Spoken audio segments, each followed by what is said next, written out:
Welcome to the Celtic Way Morning Briefing Live. I'm Tony Haggerty and I'm joined by Sean Martin and Alison McConnell. Haggerty 10, Twitter handle as you see, at Sean Martin TCW, Alison McConnell, you know the drill. How are we, guys? It's the morning after the night before and a wee quiet Premiership 1-0 win for Celtic. We shall now discuss a couple of things that happened during that game. Sean and Alison, first and foremost, Sean, Celtic showed resilience. They got the job done. Pressure situation, they got the 3 points.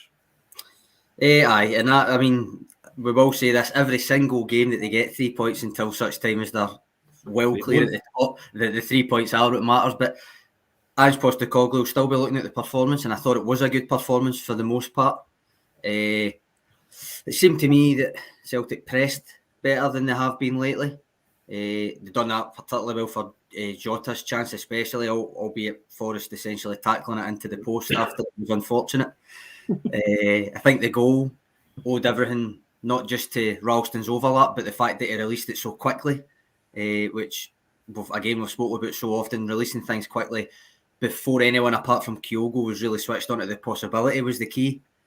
So more of that I think will be essential. But overall, I thought it was a good performance. I thought there was various aspects that you could point to and say that was a very well managed game, but it was also a very positive game. The fact that Hearts never set up the way that they were expected to perhaps played into that in a way. But overall, from Celtic's point of view, I think it was a very positive game, injuries aside, which I'm sure we'll come to in a minute. Just about to say, Alison, that win did come at a cost. We'll find out that cost today. Tony Ralston, Jota and Stephen Welsh all leaving the field injured. Is that a concern for you? A concern for Ange, no doubt? I think it will be a huge concern for him. I think when you look at Jota, I think he's been one of the real head and shoulders performers this season. I think between him and Kyogo and the relationship and partnership that they've got, I think they've been fundamental to how Celtic have wanted to play. They've been so crucial to that middle to front movement. I think he would be a massive loss if it came back. Yeah, I mean, it looked as though he was holding his hamstring when he went off. I think you've got to hope it's tweaked rather than pulled, and it's been more precautionary than anything else. I think that's looking on the optimistic side of things. I think it's a big month for Celtic. I think, as we spoke about yesterday, I think December can be definitive in terms of shaping how your season moves into the latter half. I think he would be a real loss, and I think it'd be frustrating too, because at the point where he's just getting to look at his squad in terms of having players available for the first time really in his reign, I think it would be disappointing to lose a key player yet again. I think Anthony Ralston too. We spoke about him often over the last 3 or 4 months, just what he's given and how he's grown into that role. I think if you to take one positive out of it from last night, you got to see Juranovic playing on the right in his more favoured position, but I think ultimately you would obviously want a full quota of players available to you. Sean, 14 goals, 22 appearances, Kyogo, it should be 13. It was offside, wasn't it? It was offside. I'm going to go all Chris Boyd on you. It was offside. Well, there wasn't much chat about the onside goal at Tynecastle in that opening night of the season. Was not, last night. Yes, which actually was onside. Yes, exactamundo. We didn't have the raging debate that they had in Sky Studio last night. Incredibly overcooked last night. Overcooked. But we were talking off air, Sean, before we came on, and we were saying it was so hard to tell. Mm-hmm. And even that Christoph Berra, who's a Hearts captain, was like, well, I'm a Hearts man, and even I can't say for sure. And, it was marginal. And the bottom line is, Bobby Madden gave it, and the linesman gave it. And as Anne said at the end when he was asked by Luke Shanley, it's a goal, mate. That's the answer to the question, isn't it? It is the answer. It was a goal. I think the camera angle in particular makes it difficult to actually tell. You've got to remember, he doesn't need to be behind the defender. He's just got to be behind Ralston playing the ball. And in that sense, they were saying about the cut of the grass and all that. But the way that the camera angle's high behind them and up to the left, for me, means that it's inconclusive. And anyone saying it's a certainty one way or the other is just being disingenuous to me. Yeah, but still a great return, isn't it, Alison? 14 and 22 for Kyogo. He now becomes the Scottish Premiership's top marksman. It's an incredible amount of stats, that.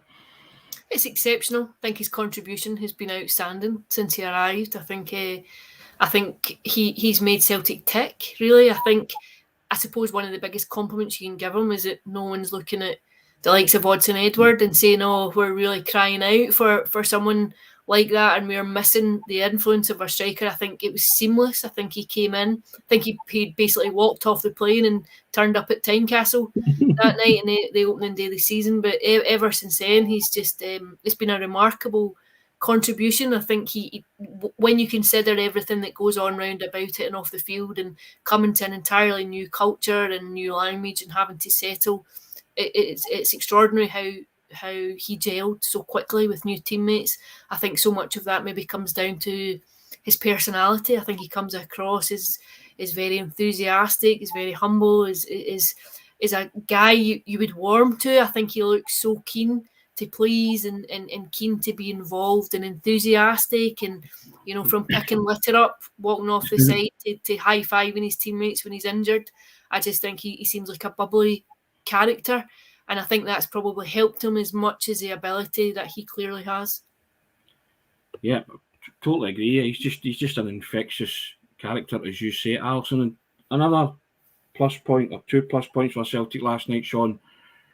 Tom Rogic, Carol Starfelt, they came back into that team as if they hadn't been away.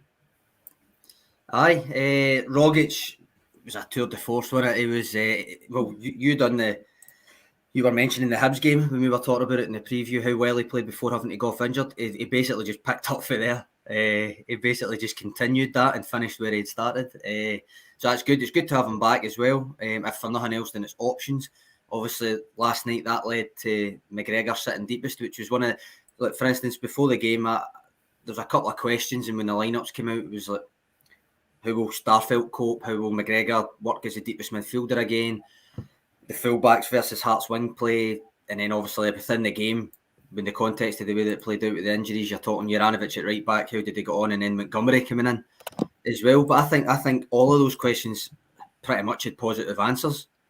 I think Starfelt was superb. I think it's his best game yet, probably, actually. And he's I mean, you can still see in his body shape and stuff, it still looks a bit odd sometimes when he's playing the ball, but I think he's clearly been working on the technical side while he's been returning to fitness, and I think you saw a glimpse of that last night. He looked a wee bit more confident on the ball.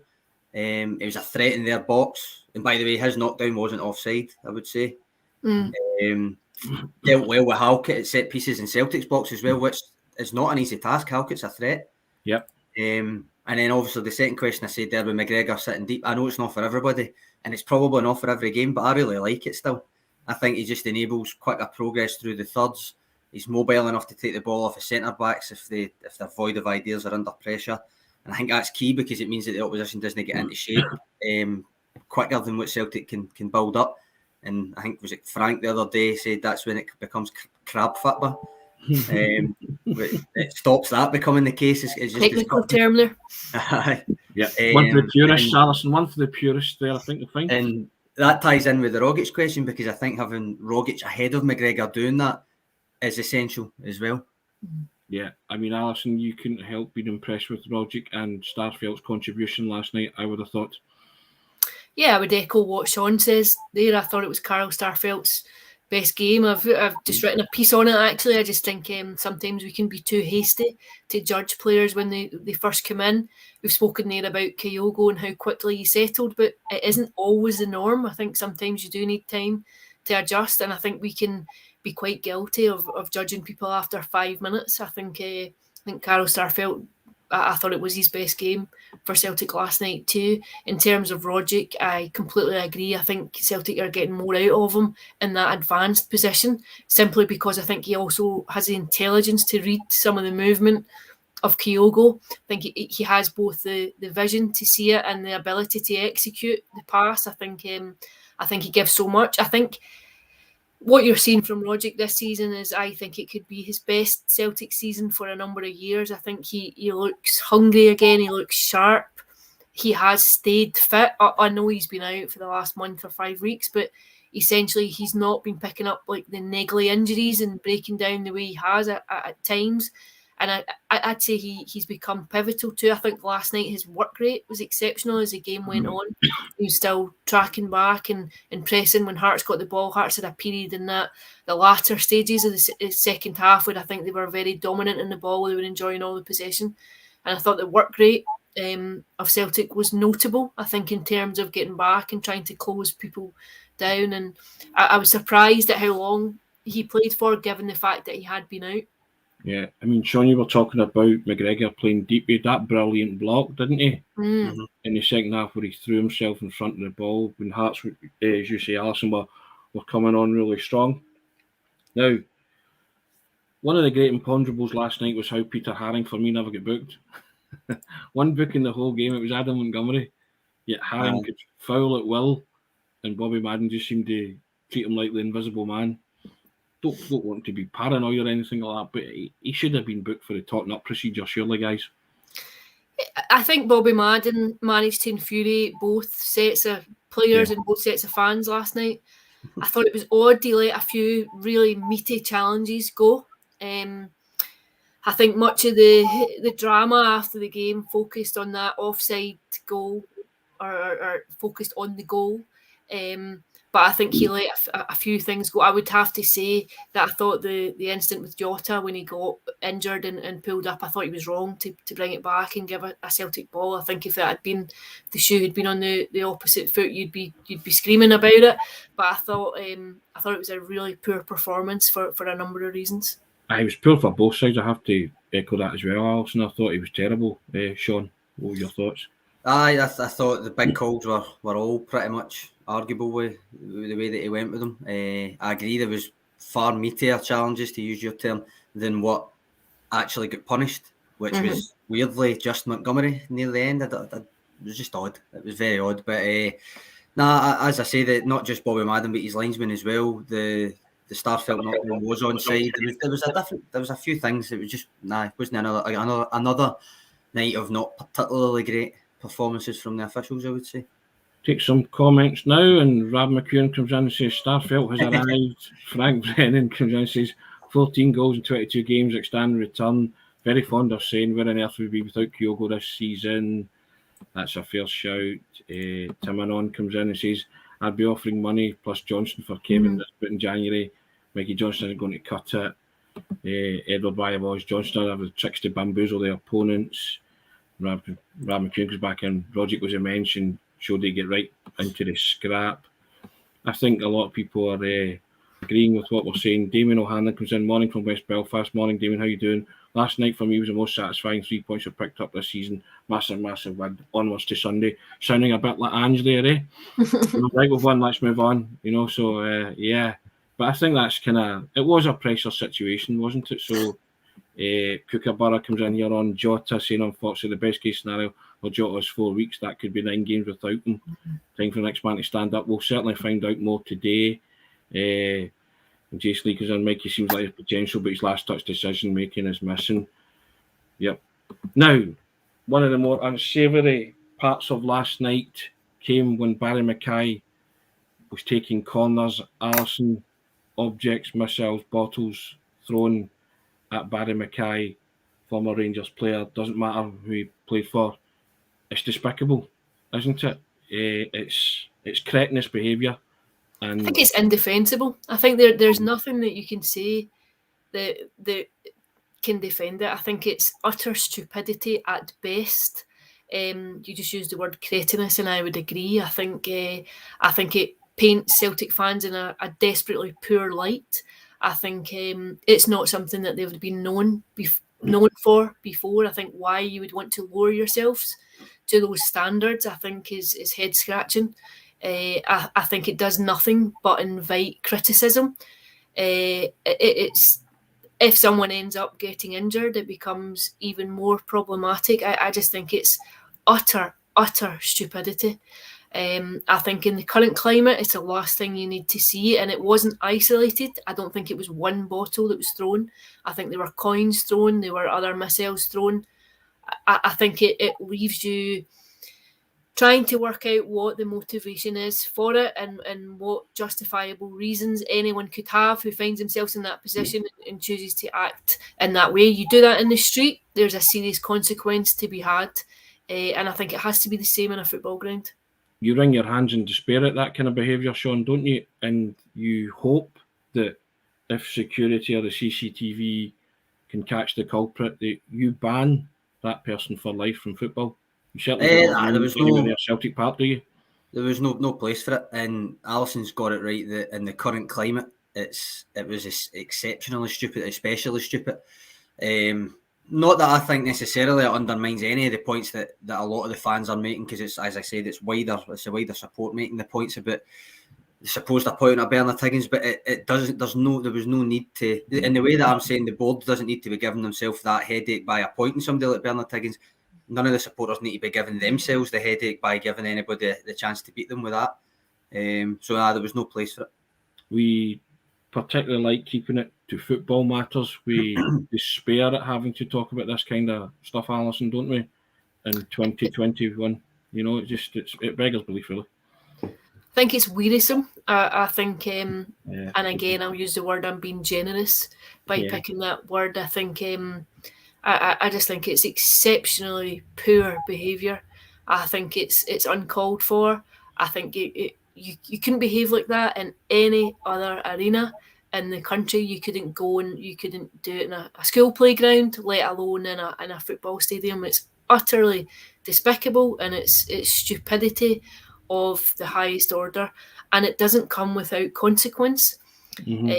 I think you have to realise what the bigger picture is.